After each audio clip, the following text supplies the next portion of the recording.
A ficção científica brasileira é como se fosse o monstro do Frankenstein para o leitor comum brasileiro.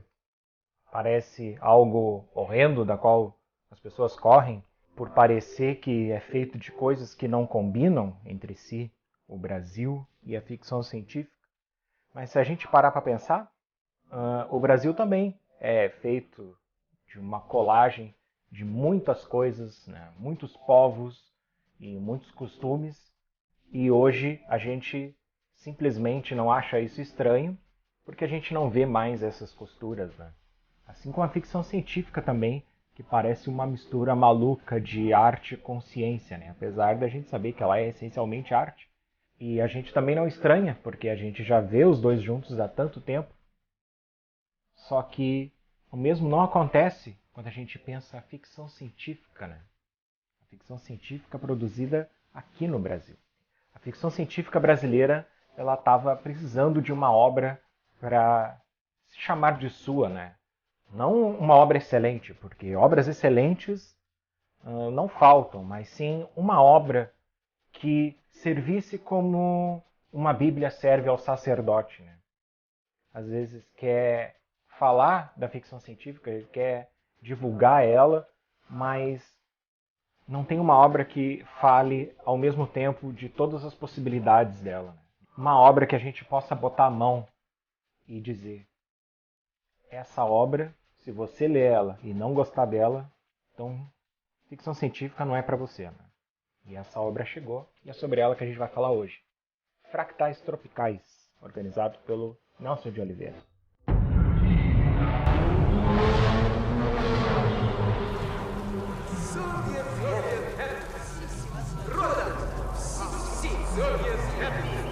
Antes de começar a falar do livro, eu queria falar para vocês, dar 3 dicas de conteúdo de ficção científica pela internet afora.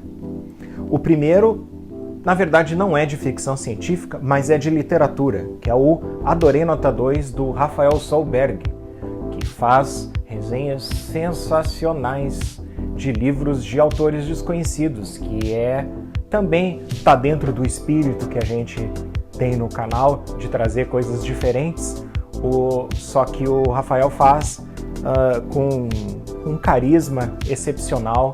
E não se enganem, quando ele se meteu a escrever ficção científica, fez um conto sensacional, tanto é que acabou sendo selecionado para a antologia Outros Brasis da Ficção Científica, que esse mês já deve estar começando aí a fazer o processo de lançamento.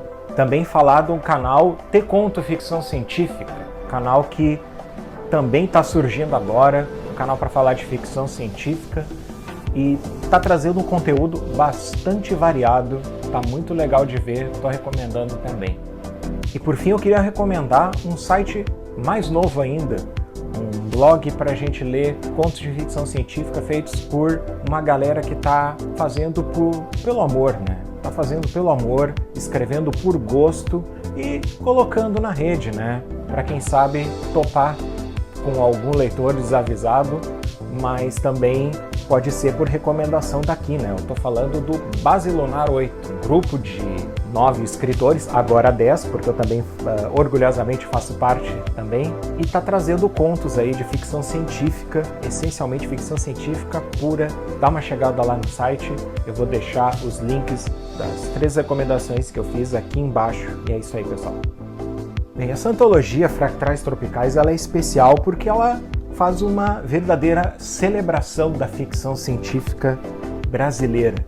E como ela faz isso, ela reúne contos de todas as épocas, desde que a ficção científica começou a ser de fato divulgada, né, com esse nome para o Brasil. E a primeira coisa que eu queria destacar é o texto de entrada, né, o prefácio, ou introdução, como vocês quiserem chamar, que ele é um verdadeiro show à parte. Ele orienta muito bem o leitor, ele é muito bom para o leitor que não entende nada de ficção científica, não sabe o que é, como ela começou a surgir e do que se caracteriza, quais são os seus dilemas.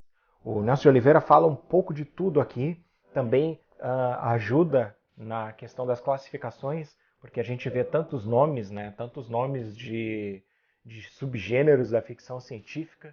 Também tem uma seção no início do livro que explica um por um. A gente pode concordar ou não com a existência ou com a validade de qualquer um desses termos, mas a gente encontra uma definição aqui, o que deixa o leitor situado, né? O que esse artigo inicial faz é trazer um panorama da ficção científica, né? Um dos principais assuntos que ele aborda a existência, né? E como se caracteriza mais ou menos as ondas da ficção científica, né? O que são as ondas da ficção científica, né? Basicamente é uma forma, principalmente para estudar, para tentar entender a ficção científica, de como se divide, né? Que diferente dos Estados Unidos, a ficção científica brasileira ela não é dividida em momentos em movimentos narrativos que resolvem mudar e contestar o que veio anteriormente, né? Como por exemplo o cyberpunk, que buscava contar histórias de uma maneira diferente do que se fazia na Era de Ouro, por exemplo, né? Abordar histórias de uma forma mais crua, com uma linguagem mais crua, trazendo um pouco para o presente, né? Trazendo futuros próximos, distópicos, e não necessariamente viagens interplanetárias com heróis virtuosos, né? Aqui no Brasil, na verdade, ela nunca para, né? Ela se chama ondas porque tem momentos em que ela tem picos, né?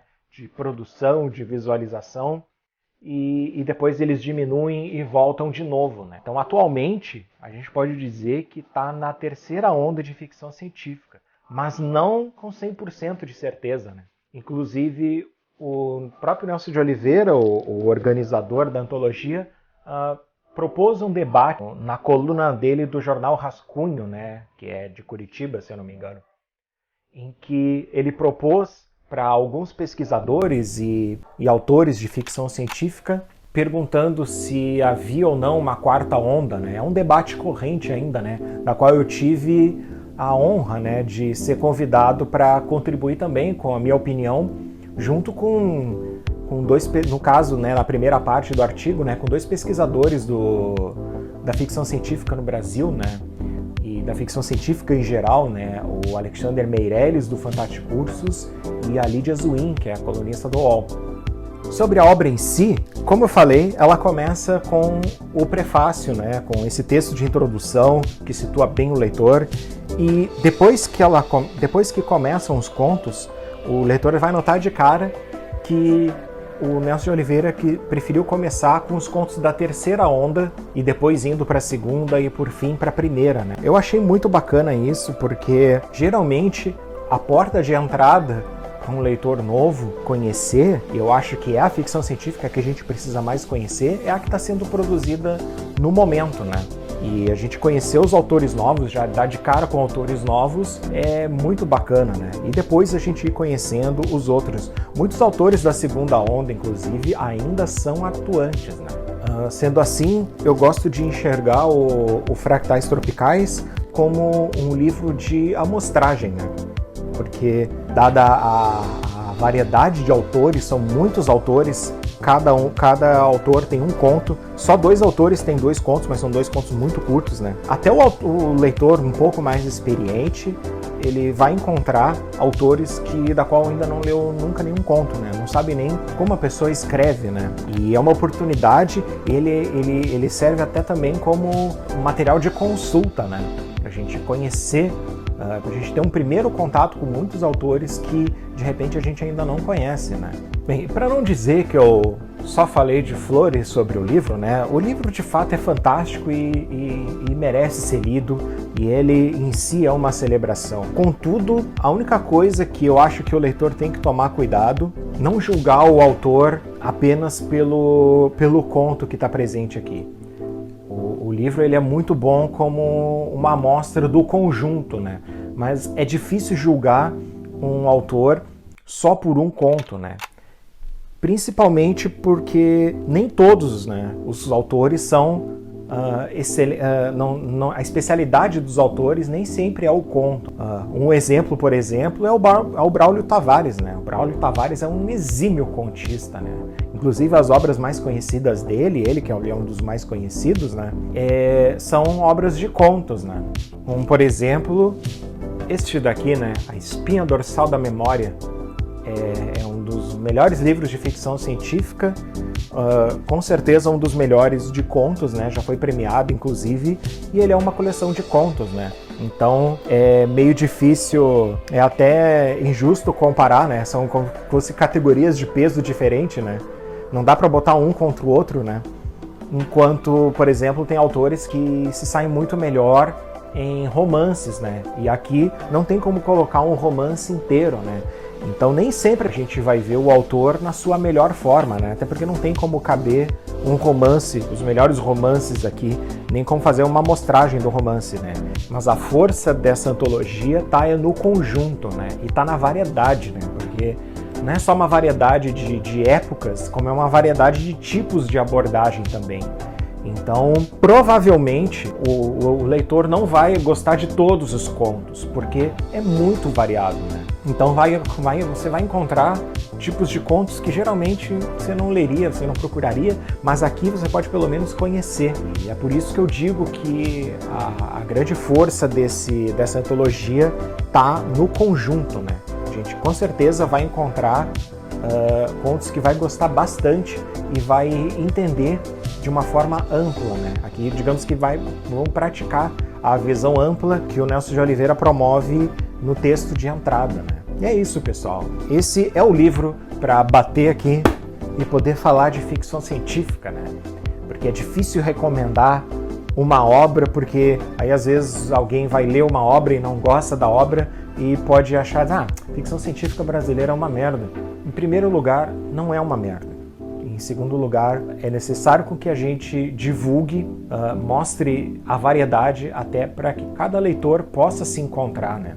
Cada leitor possa se encontrar nos subgêneros que mais gosta, nas narrativas que mais gosta e poder apreciar e entender, né, que o que é feito aqui no Brasil também merece ser lido, né? Também tem o direito de escrever e compartilhar a nossa própria experiência com a tecnologia, né? Que apesar do Brasil não ser um polo gigantesco de desenvolvimento de tecnologia, a gente tem uma relação muito própria com a tecnologia, né? E são coisas e abordagens que a gente não vai encontrar em obras traduzidas de fora. É isso aí, pessoal. Obrigado para vocês que chegaram até aqui. Vou fazer aquele pedido clássico de se inscrever aqui no canal. Eu tenho um projeto, eu tenho um plano de chegar a 1000 inscritos, né? Mas antes dos 1000 inscritos eu quero chegar nos 500 e antes dos 500 eu quero chegar nos 300, porque agora está um pouco acima de 200 e eu conto com vocês para divulgar e se inscrever aqui também. Então, obrigado, pessoal, e até a próxima.